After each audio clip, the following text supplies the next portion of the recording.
RV owners, today we're going to be looking at an RV furnace, and we're going to be talking specifically about one part, and that is the sail switch. The sail switch is the alternator of RV furnaces. Why do I call it the alternator of RV furnaces? Not because it shares the same job, but because in online forums and Facebook groups and all of that, it's that one thing that everybody says is the problem. If you go in automotive groups and someone says, hey, my car is doing this, my car is doing that, you'll find 100 comments of saying it's just the alternator, it's just the alternator. When it comes to RV furnaces, no matter what issue is shared, it could be that the flame is going out, furnace is doing nothing, it's short cycling, you will see 100 people saying it's the sail switch. Now the manufacturers of these parts, like this sail switch, probably love those comments because I can't tell you how many reply comments I read of, yeah, I replaced that already and it didn't fix it. So there's a bunch of people out there replacing sail switches that aren't bad because they followed somebody's advice in a Facebook group that told them it's just the sail switch. So today I'm going to explain to you what the sail switch does, how to test it, and how you can actually verify that it's the sail switch or not just by listening to it. Now let's be real, these do go bad. This is a very common part to go bad in a furnace. So I do understand why so many people say that's the problem, because it very likely was their problem. But I'm here to teach you guys how to not throw parts at things and save money instead of just filling it up with new parts until it works. That's the least cost-effective way to do it. So let's get up close and personal with this furnace, and we'll talk about what the sail switch does, where it's typically located, and how you can test it. So this right here is the front of your furnace. Now some of you guys may have an access door on the outside of your RV. If you remove that, this is what you're going to be looking at. If you're an unlucky soul who only has an exhaust vent like this on the outside of your RV, you're going to have to pull this entire furnace out of its cabinet in order to even be able to access any of this stuff, including a very simple part, the sail switch. Now on this particular Suburban model, the sail switch is still very easily accessible. On some newer models and some other brands, you will actually find the sail switch hidden inside the blower motor housing right here, which is a real pain because again, this is a commonly replaced part. This one, you can obviously just remove these two screws and the two wires and replace this one, whereas some other models, you will actually have to remove the entire plastic fan housing. You'll have to disconnect all these wires so that you can get that housing off. It's a nightmare to change such a simple part. But today we're looking at a simple one. Yours may be different. Again, yours might be hiding back here, but they all are the same and have the same function. Let's first talk about the job of the sail switch. Now, right here, I have that switch. As you can see, you can only see part of it. The sail switch has a long metal tab on it here. That is going to go inside of this blower housing. Once the fan starts spinning and creates enough airflow, and if you can see that arrow right here, that's the way the airflow is moving and where the fan is moving, it will push this up. Once this gets pushed up, it closes this circuit and tells that control board, hey, the fan is moving, it's moving enough air, and it's safe to light this. This is a safety item. This is to prevent your furnace from igniting and firing if that fan were not working. Because if the burner came on and the fan was not working, it's just going to burn this thing up. It's not something you want. So this is a very important device. That is why the control board prevents you from bypassing this. You could try and put a fuse in here and jump it and trick it into thinking the sail switch is good. But on the next cycle, when it realizes that it did not open and then close again, it will not light that furnace. So again, just recap here, fan spins, creates enough airflow that it closes this switch, which closes the circuit and tells the control board, hey, it is safe to light. I'm gonna turn this furnace on real quick and let you see that in action. You're gonna hear the blower come on and you're gonna instantly see this close. I might put it in slow motion depending on how it goes so that you guys can actually see it happening. So you saw there, once the fan came on, that switch went up and closed the circuit in here. Now let's shut this furnace down and you will see the opposite, it will open back up. There we go. So that is the only job of this. It is a safety device. The other thing it's going to prevent is, let's say while running, something got into the blower and jammed it up. Mid-operation, it would stop the airflow, this would open, it would turn the burner off and protect you and your furnace. All right, so now we know what it does. We know it's a really important part, but it's not always the part that's bad. Now I'm going to give you one really clear indicator that it might be a sales switch. And again, I'm not encouraging you to throw parts, but a lot of times this is a pretty clear indicator of a sales switch. The number one symptom is the furnace comes on, the blower comes on, runs for a minute or so, and then it shuts the furnace down. Now a few things can cause that. It could be failing to light, could be a bad igniter, could be a bad board, but the most common thing would be a sales switch. And it's actually really easy to tell if it is the sales switch.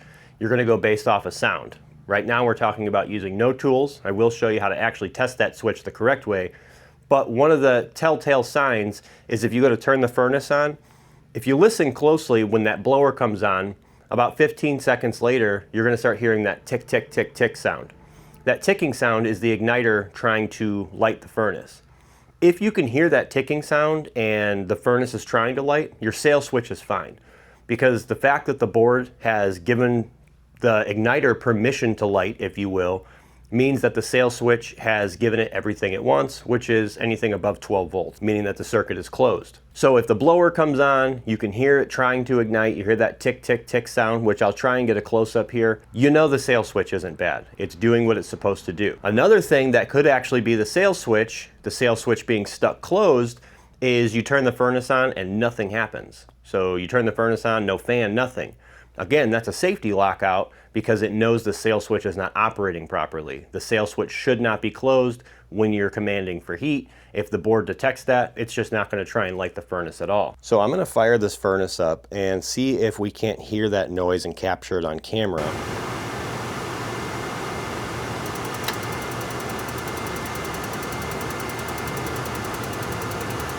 Now hopefully you were able to hear that, but there's that tick, tick, tick, tick, tick sound, and that is the igniter actually trying to ignite. Now, if you have the furnace out and you're bench testing it like this, that little window that's on top of the burner, the heat exchanger up here, will allow you to actually see in there and see that the igniter is trying to ignite, but usually you can hear it. Again, if you can hear that, sales switch is just fine. It's getting everything it wants. As a matter of fact, you could actually rule out the limit switch at that point too, because they're part of that same safety circuit. I'll give you a quick diagram here, essentially, of what the board is looking for on the safety circuit. The board sends voltage out. It's going to go through both that limit switch and the sales switch, and then come back to the board. If either one of those is not working, that limit switch or the sales switch, that voltage will never make it back to the board. Thus, the furnace is not going to light. That's, again, what I like to call the safety circuit. Very similar to how a water heater has your ECO, T-stat, and then the high limit as well. Now, again, it is when you're not getting that ticking, you're not getting the attempt to light, that would lead you to either a sales switch or a limit switch. And in my opinion, a sales switch is much more common. And there's actually a few different ways that these guys right here will fail. One of the most common ways that I find all the time is hair, which means that your switch might not actually be bad. You just need to get it cleaned out, which is something you should be doing to your furnace every so often anyway, because there's no filter on these furnaces. These are just drawing air in from your RV. So especially if you have pets, it's going to drag that pet hair into the furnace, and it will get in here between the actual lever here and the button, and it will get jammed up. Another thing that can happen is pet hair can actually cause these to stay stuck closed, which is still a bad sales switch, or the sales switch needs to be cleaned out. Now, another one that isn't very common, but I do come across it, and I'm not judging anybody, is smoking in your RV. That nicotine buildup that builds up in the furnace. Some of you guys know, I believe it was TikTok I originally posted it. I posted a video of a heavy smoker unit, and the furnace was destroyed from nicotine. That nicotine gets sticky, it builds up in here, and not only can it cause it to get stuck closed, it can cause it to get so sticky it won't even close. And then the other one is just, it's a failed switch. It no longer works. So let's talk about those two things. Now, obviously, if there's hair in there or it's dirty, you can just clean it. By the time you get all in there and get things taken apart in the furnace, I would just replace it. These are really cheap. You can pick them up for 10, 15 bucks.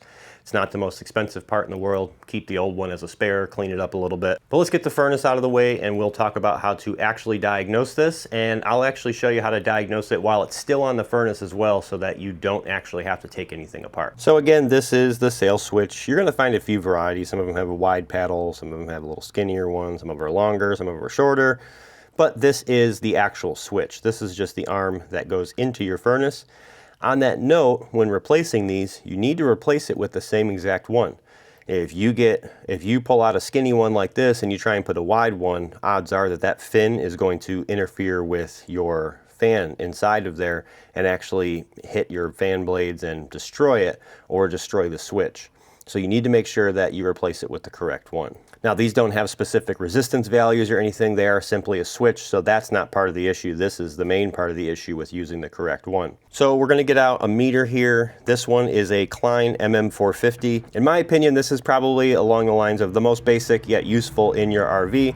I personally recommend one that has an amp clamp, but this will get you by. Now, the first way we're going to test this is we're going to set our meter to test for ohms or resistance or continuity. They're all essentially done on the same setting. And when you first set it there, you should have a little horseshoe symbol.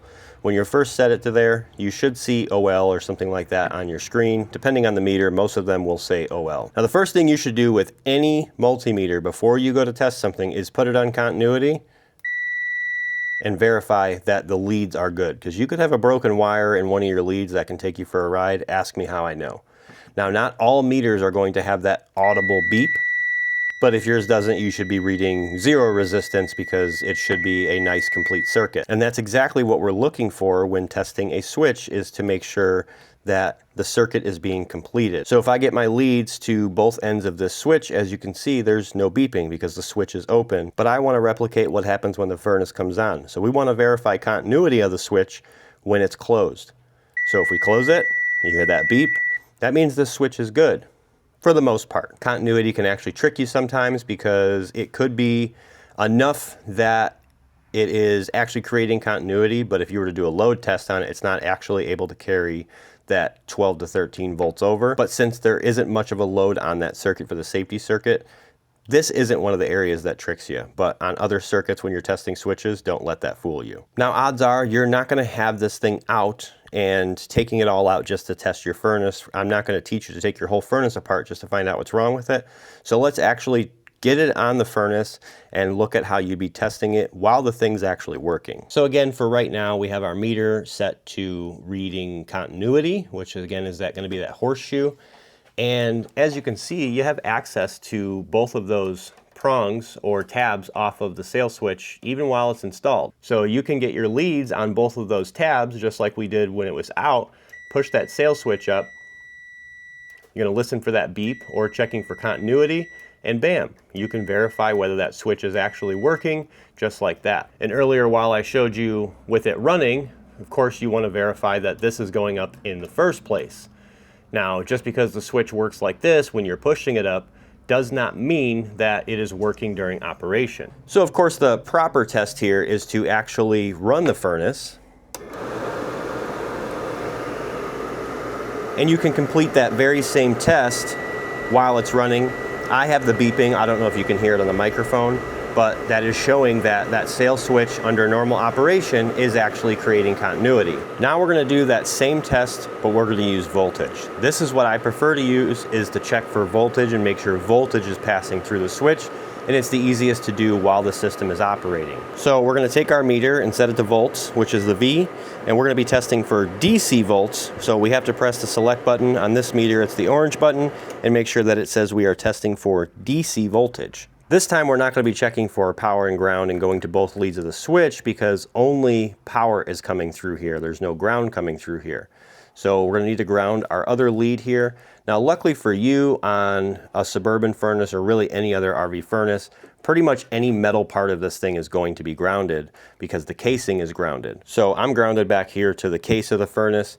Up here in the front, realistically, again, you should be able to get ground here. I've actually had one where there was an insulator between the exhaust and where it slides onto the exhaust of the furnace, and it was insulating this from being grounded, and it took me for a whole ride.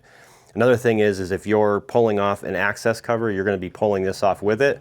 So that exhaust tube that's behind there is also a great place to ground. Now, our red lead is going to be checking for power everywhere. And what we want to find is power is going to be coming into this limit switch and out of this limit switch. So those same two prongs we looked at before, again being these two, top and bottom, where those two wires connect, is where we're going to be checking.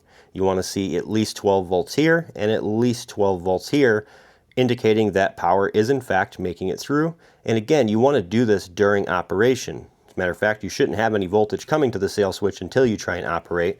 So trying to test it like this is kind of pointless because nothing's really happening. As you can see, I'll come over here, we have absolutely 0 volts. So let's start this furnace up and I will show you where we should have at least 12 volts here and at least 12 volts here. Now I know this one's working, so we're gonna show you what a working one looks like. So that switch has closed under its own power. And as you can see, I have 10, almost 11 volts here. It's because I'm on a test battery on my bench here. And then over here, you can see we have that same voltage coming through. It's essentially what you're looking for is to make sure the voltage is coming through. Ooh, on ignition, I dropped well below 10 volts there. Probably time to charge that battery. But what you're looking for is equal voltage. So right now, that battery dropped. I have, 9.6 coming in, and I have 9.6-ish coming out. That tells me that sail switch is good. Now, if you come over to one side and you see you have 12, 13 volts, but then over here you have no voltage or very little voltage, like 1 or 2 volts, then you have a bad sail switch. Now, if you have a bad sail switch, it's a pretty easy part to replace. You simply, on this model, remove those 2 screws, slide the switch out, remove the 2 connectors, replace the 2 connectors, slide it in, replace the 2 screws. It should take you literally no more than 5 minutes to replace it. Again, that is on this model. They have made it more and more difficult on certain models where you actually have to take apart the fan housing and remove a bunch of wires so that that housing can come off so you can get to the switch inside there. Super annoying, especially for a common part. Definitely tells me that the people who design these things and put them into production have never worked on one. They're so far detached from the real world and how these work. And I know in their head they're saying this is a great product, it should never need to be fixed. Their own warranty numbers should tell them otherwise. Anyway, we won't get too much into my opinion on the people who design these things, but at least I can show you how to fix them. Now, the situations we've talked about here, where you can indicate a bad sail switch based off of, it's trying to light or it's not trying to light, but you can hear the fan come on. And let's say you determine the sail switch is good. Your very next step is going to be the limit switch. And the limit switch can be tested the exact same way. This isn't going to be an entire diagnostic video, but I will get to the back of the limit switch here, which unfortunately is at the back of the furnace. So even if you do have an access cover, you're going to be pulling the whole furnace out to test this. I've got some other tricks that I have for testing this directly at the board. We might get into that soon, but real quick, we will touch on this limit switch here on the back. Now the limit switch, again, has 2 wires coming into it. This one, on the other hand, will be a little bit different. This is always closed. If it opens is when it shuts down the furnace. So if we take this and check for continuity, we get a beep right away because that is a good switch. If you were to test this with the furnace off and you didn't get any continuity, you would know that that is a bad switch. There's no continuity. As far as testing it with voltage goes, you're going to turn the furnace on, make sure that it is trying to operate, and then during that initial process, that first 15 seconds or so, you're going to ground to the case. You're going to check for voltage on one side, check for voltage on the other, make sure those voltages are equal and that power is passing through that limit switch. So again, the limit switch being very similar, almost a little bit backwards though. The main thing here is making sure there is continuity to it at all times. That's not going to be opening and closing like the sail switch does. You're going to test it the same way with voltage and make sure voltage is passing through it. But if your furnace is doing nothing, it's not trying to ignite, but the fan comes on, it is one of those 2 things typically. It's going to be the sail switch or the limit switch. Very rarely, it could be the board or the igniter as well. If you don't hear the ticking, it could actually just be that the igniter is bad, so you're not hearing that physical click or that spark coming across.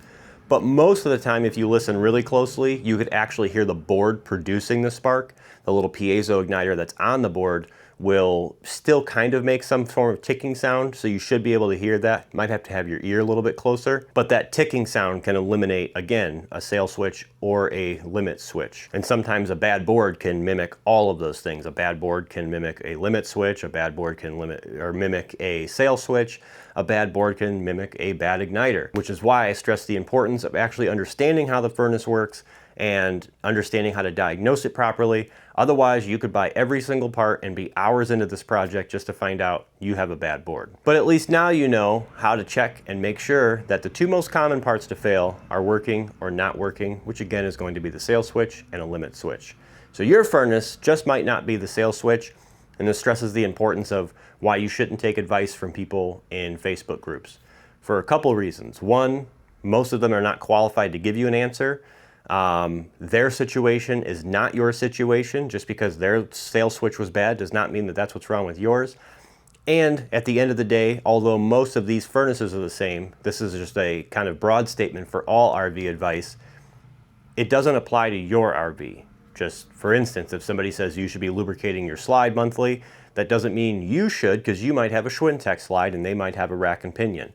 It depends on what you have in your specific unit, what's wrong with your specific unit. There's no harm in sharing advice and talking back and forth amongst each other. Just remember that advice might not apply to you, and that person providing that advice very likely isn't qualified to even remotely give you advice. They're just basing it off of that one time, that one thing they heard, or that one thing that happened to them. Shared experience isn't always the best experience.